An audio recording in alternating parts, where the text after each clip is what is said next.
जनता की जमीन है। गुजरात से बुला करके, चाइना से बुला करके, कंबोडिया से बुला करके, वियतनाम से बुला करके जमीन ले लो, मंदिर बनाओ, जमीन ले लो, अस्पताल बनाओ, जमीन ले लो, होटल बनाओ। अरे तुम्हारे बाप की जमीन है क्या? ये जनता की सरकार है, और जनता की सरकार है तो जनता की जमीन है। जनता तय करेगी किसको देना है, किसको नहीं देना। तुमने कैसे दिया? नीतीश बाबू, होटल खोलने के लिए तुम 10 बीघा जमीन दे सकते हो, कारखाना खोलने के लिए 1000 एकड़ जमीन दे सकते हो, तो गरीब को भी 5 बीघा जमीन मिलनी चाहिए खेती करने की। मिलनी चाहिए नहीं मिलनी चाहिए?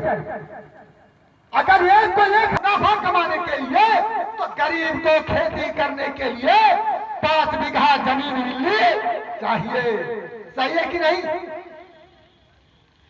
तो इसलिए जो नीतीश बाबू मुख्यमंत्री हैं, अगर आपके खिलाफ हैं तो नहीं से उतारना पड़ेगा। नहीं उतारने के तैयार है आप लोग?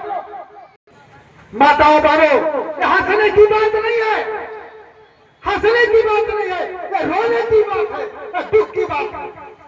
इतना दुख की बात है। देखो, आपको आपने वोट दिया, वो अपने पूंजीपति को बुला करके, सामंत को बुला करके उसको जमीन दे रहा है कारखाना लगाने के लिए, लूटमार करने के लिए। और किसकी जमीन छीन करके? जिसने वोट दिया उसी की जमीन छीन करके। तो ऐसे मुख्यमंत्री को हम लोग बर्दाश्त करने वाले नहीं हैं। अगर हम कुर्सी पर बैठा सकते हैं तो कुर्सी से उतार भी सकते हैं, उतारेंगे पक्का। आपकी बात आपकी पक्का उतारेंगे। माताओं बहनों नौजवान साथी,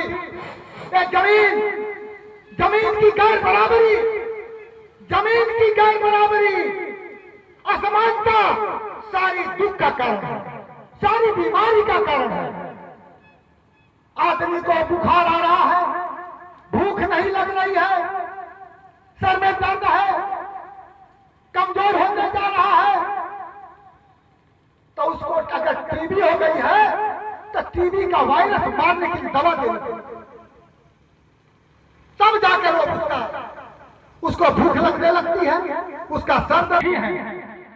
त्योहार आए तो और नहीं आए तो 300 दिन पर हो मास, सिर्फ आंख में आंसू। इसका मुख्य कारण क्या है? इसका मुख्य कारण है कि जमीन न होना, और जमीन पर मुट्ठी भर लोगों का कब्जा है, और जब तक मुट्ठी भर लोगों का कब्जा रहेगा तब तक हमारे आंखों में आंसू रहेंगे। यही कारण हमने समझा, इसलिए हम लोगों ने प्रोग्राम बनाया है। अब जमीन बराबर करनी, क्या करना है? जमीन बराबर करनी है। जब तक जमीन बराबर नहीं होगा तब तक इंसान बराबर नहीं होगा। जमीन किसी को शेर बना दिया और जमीन किसी को सियार बना दिया। जमीन जिसके पास है गुर्रा रहा है, और जिसके पास नहीं है वो सह रहा है। और नीतीश बाबू जमीन वालों के साथ है, गरीबों के साथ नहीं है। भारतीय जनता पार्टी देश में पूंजीवाद लाना चाहती है, पूंजीपतियों को मजबूत बनाना चाहती है, सामंतवाद लाना चाहती है, एक जात से दूसरे जात में लड़ाना चाहती है। जात जात की लड़ाई, धर्म धर्म की लड़ाई, आदमी आदमी की लड़ाई, पति पत्नी की लड़ाई, पड़ोसी पड़ोसी की लड़ाई, भारतीय